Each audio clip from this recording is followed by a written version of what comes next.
Well, good morning. I guess I'm going a little slow on watching doing these movie reviews because last couple of weeks things haven't been going too well since I did the last set. So we'll go ahead and do these. It's fun.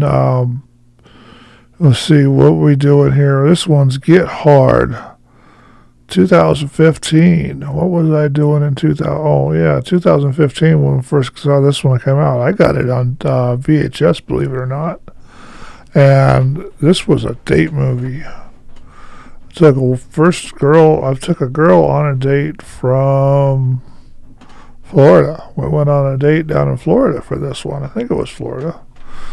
But this has got Will Ferrell and Kevin Hart in it. So two comic Pete geniuses, and the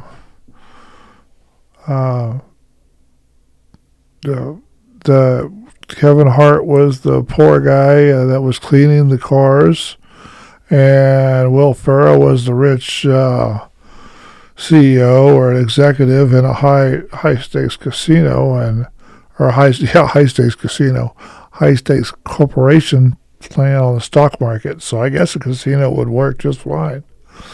And they got this movie got a negative review when it was in the box office, 2020, March 27th, 2015. Wow. And look at that. Negative reviews. But, it's gross at the box office.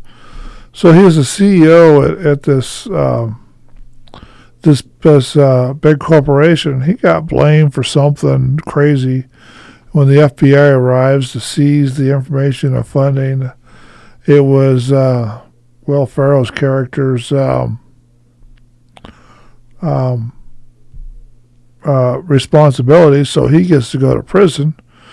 So the whole idea about Getting Hard is he needed to figure out how to survive in prison, San Quentin, at the time, and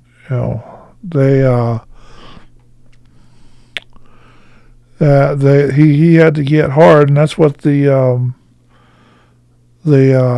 car wash guy, because he said he spent 10 years in San Quentin prison, and he didn't really do it, and he didn't really do it. He was just talking that way so that the guys would feel better. So he gets paid $30,000 to get our executive to make him so he could survive prison, getting hard and taking all that fun stuff. And they make fun of prison life and what it takes to go to prison all through this thing. It's a pretty good comedy.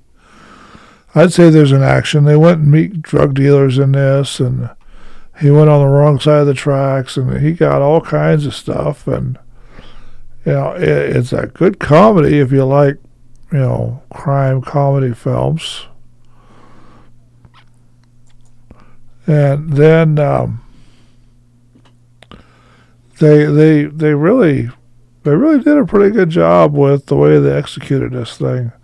2015, they still weren't pushing all the weird stuff, so the weird stuff didn't make it into this. So there's not a lot of politics in this. It's just kind of a good guy that has no idea how to be on the bad side of the tracks or the wrong side of the tracks. Gets exposed to that, and then towards the end of it, they realize that his daddy, the owner of the company, was the one that did all that, and they were going to leave the country while their son went to prison. Now, this was a pretty interesting fight towards the end of the movie, and Will Ferrell, they put him through all kinds of things. And, some of them are not really nice. This is a rated R film for a reason. I definitely wouldn't, even though it's a funny film, I wouldn't want to show it to young age kids unless they're seeing rated R films a lot, because there is some exposed parts in this thing that most people don't want their kids to see, so I wouldn't show it there. But I liked it. It was a good movie, and this thing, even with its negative reviews, did pretty good in the box office when it was released in 2015. So they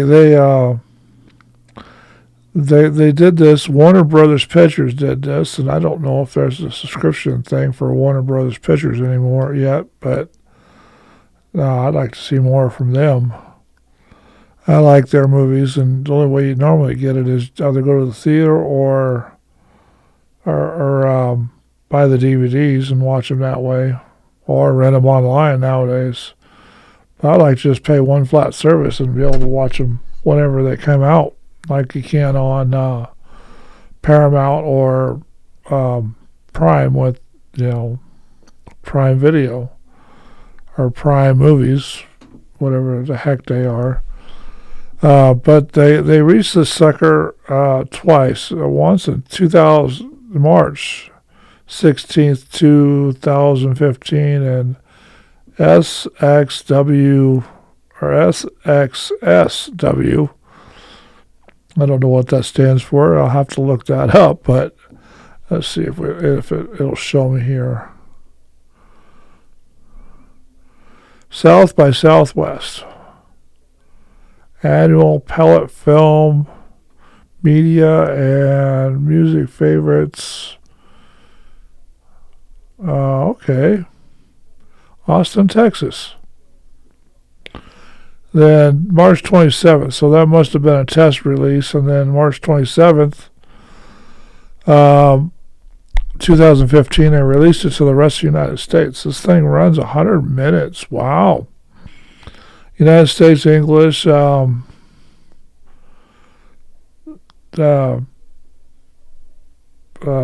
spent somewhere between $40 and $44 million on this thing, and at the box office they made 111.8.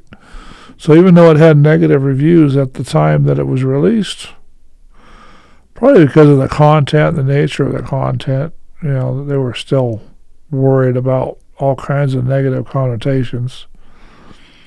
They